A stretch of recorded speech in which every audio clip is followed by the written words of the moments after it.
I was interviewed by Larissa Manderbach on March 9th, 2019.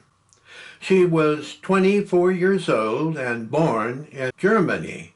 Larissa is a student of illustration and also works with her father at his art house seminar. She loves visual storytelling, be it in the form of still, painted images, or moving ones on the big screen. In the early months of 2018, she was first introduced to Victor Charles Buono when she watched him in Whatever Happened to Baby Jane. Ever since she saw him act with Betty Davis and Joan Crawford, Larissa Manderbach has been gathering information of Victor Charles's Hollywood career and life. Out of the blue, she stepped into my life and she interviewed me about my experiences of when I lived with my Uncle Victor Charles in Encino, California, and other important issues surrounding his personal life. This is an oversight of my recollections of my Uncle Victor Charles and other family members and friends throughout his life within the interview. These are my opinions, and I hope I clarified them clearly and accurately because it's important that Victor Charles's career and life be substantially known and understood.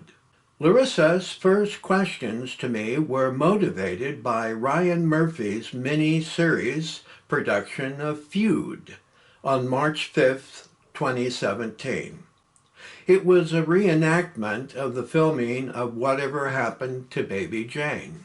Larissa Manderbach sparked the fuse that motivated me to write this book, and this is what was said in our interview. The voice that you will hear of Larissa's questions is my wife Sandra, because Larissa is in Germany and not here. What did you think of your uncle's portrayal in Ryan Murphy's Feud? And were you or anyone from your family, maybe your Uncle David, in any way consulted? The actor who portrayed my Uncle Victor Charles in the Ryan Murphy series Feud is Dominic Burgess, and he happens to be a friend of mine on Facebook. Feud was premiered on television on March 5th, 2017. And it was a great surprise to me and other family members. I was very curious of how they would present Victor Charles within the story of producing Whatever Happened to Baby Jane.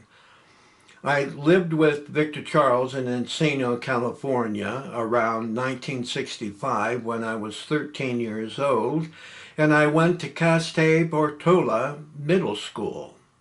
Victor Charles was 26 years old at that time, and it was 3 years after he performed in Robert Aldrich's Whatever Happened to Baby Jane. I remember him as a giant man, with a gentle spirit who spoke softly and walked gracefully throughout the house. Dominic Burgess was born in the same year Victor Charles died on New Year's Eve, 1982.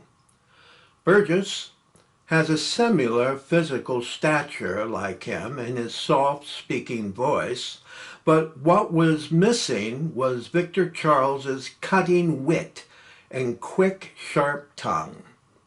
You would never easily win a verbal debate toe-to-toe with him. He was just too damn smart to lose. Within Feud, they opened the closet of his homosexuality. I wasn't startled one bit by that raw sexual scene in the film, for I always knew he was gay. There were a few family members who frowned on that startling discovery in Feud, though. As for me, it was a reality seeing it being unburied after all these years, when leaving people guessing, is he gay or is he not?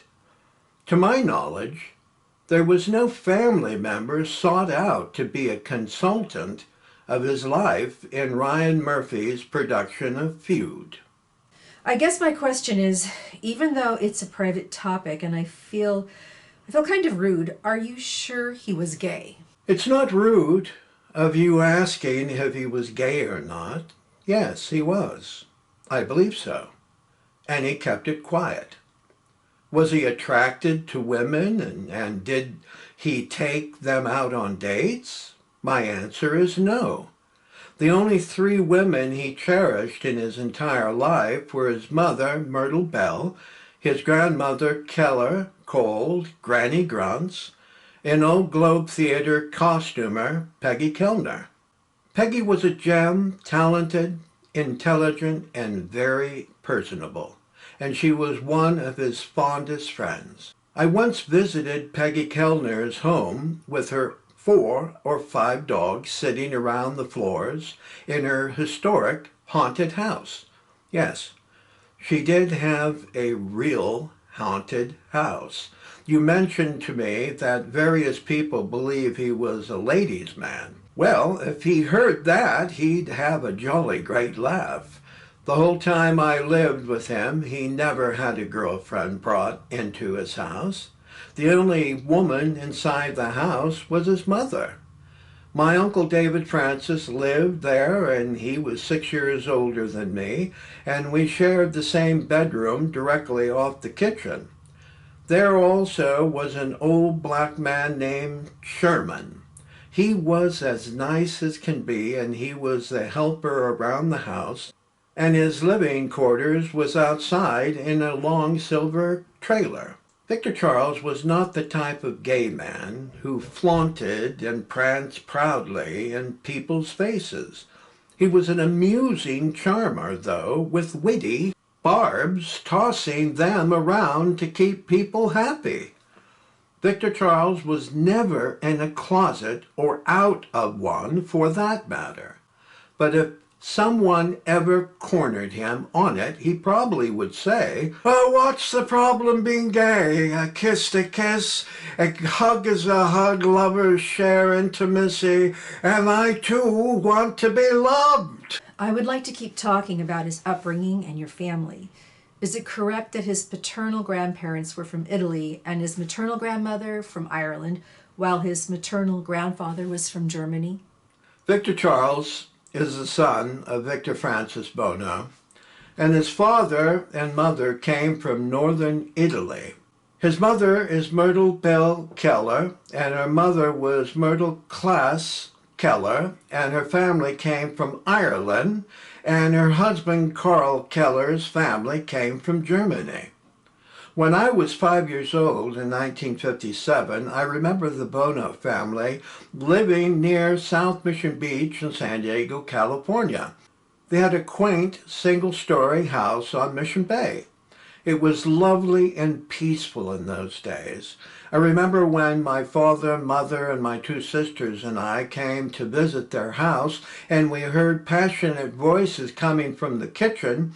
It was my grandmother, Myrtle Bell, who I always called Grandma Myrt, and my great-grandmother, Myrtle Class Keller, who always called Granny Grunts, and they were sitting at the kitchen table having a jolly good fight over something that they soon forgot. The one thing I loved most about visiting their house was the energy and liveliness that filled every room.